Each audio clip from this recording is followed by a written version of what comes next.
یہ جو آیت تیمم ہے کیسے نازل ہوئی میں نے آپ کو بتایا. بھائی آپ ہو سکتا ہے انسان جو ہے نا سفر میں ہو یا کہیں پر بھی ہو, آپ نے سنا بھی ہوگا کہیں پر چلا جائے تو پانی وغیرہ نہ ہو اور نماز کا ٹائم ہو جائے تو نماز تو فرض ہے بھائی, انسان کے اوپر نماز کیسے پڑھے گا, پڑھنی تو لازمی ہے, تو بھائی نماز کیسے پڑھے گا. شریعت نے اس کا حل دیا اور شریعت نے ہر چیز کا کوئی نہ کوئی حل دیا ہی دیا. تو شریعت دیکھیں اگر آپ گھر میں ہیں یا سفر میں ہیں, اگر آپ کو پانی نہیں مل رہا اور نہ ملنے کی امید ہے تب بھی آپ کو نماز قضا کرنے کی حاجت نہیں ہے, قضا کرنے کی اجازت نہیں ہے. اللہ تعالیٰ نے فرمایا اگرچہ پانی نہیں مل رہا نا تب بھی تم کیا کرو, مٹی ہے نا اس مٹی کے ذریعے سے پاکی حاصل کر کے اس ٹائم پر بھی تم نماز قضا نہ کرو, نماز پڑھ لو. آپ سوچ لیں اتنی اہمیت رب تعالیٰ نے نماز کی لوگوں کے درمیان واضح کر کے بتائی کہ آج لوگ ذرہ ذرہ برابر باتوں پر نماز قضا کر دیتے ہیں نا. اے انسانوں اگر پانی نہ ہو اور لوگ کہتے ہیں نا بھائی طہارت نہیں ہے تو نماز کیسے پڑھیں گے, یہ تو شرط ہے طہارت, اب پانی نہیں ہے نماز کیسے پڑھیں گے. لیکن اتنی مشکل آ جائے, مشقت آ جائے, لیکن پھر بھی تمہیں نماز قضا کرنے کی حاجت نہیں, مٹی کے ساتھ بھی پاکی حاصل کرو, نماز پڑھ لو.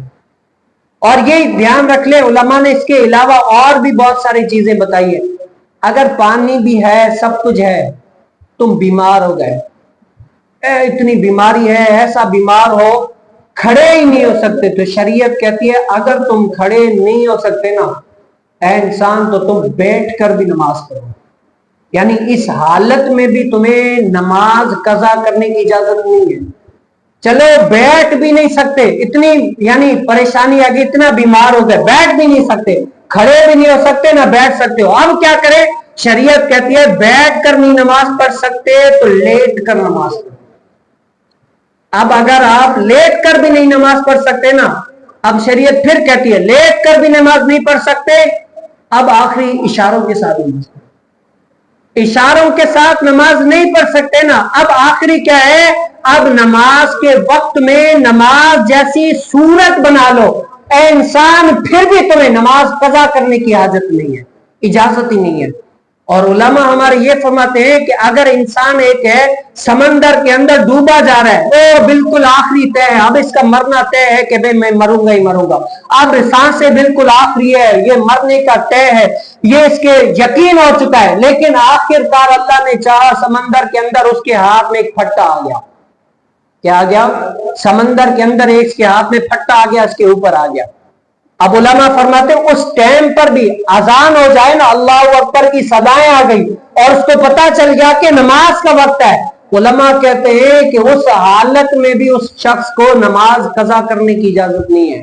کیا کرے, اس ٹائم پر بھی اپنا سر جو ہے نا اس پھٹے کے اوپر بھی رکھے اور یہ کہے کہ نماز میں نے نہیں قضا کرنی, اس ٹائم پر بھی نماز پڑھنی. آپ ذرا سوچ لیں اس ٹائم پر بندے کو نماز کی نہیں اپنی جان کی پڑی رہتی ہے کہ اللہ بچا لے بس, یہ وہ اتنی سب کچھ سوچ ہی نہیں ہوتا کہ بھئی اب کرنا کیا, انسان کا دماغ کی کام کرنا بند کر دیتا ہے. لیکن شریعت کہتی ہے اس ٹائم پر بھی تمہیں نماز پڑھنی ہے. اور اس کے بعد آپ کہتے ہیں محرم الحرام میں امام حسین کی آپ نیازیں بانٹتے ہیں, شربتیں لوگوں کو پلاتے ہیں, سب کچھ کرتے ہیں. آپ سوچ لیں امام حسین کا فلسفہ سمجھ لیں, بھائی اتنے سارے تیر ہیں, اتنے ساری مشکلات ہیں, اتنے سارے یہ یزیدی ہیں جان کے اوپر آئے ہوئے ہیں, کہتے ہیں کہ کسی بھی طریقے سے ہم مسلمانوں کو ان کو قتل کر دیں گے, ختم کر دیں گے.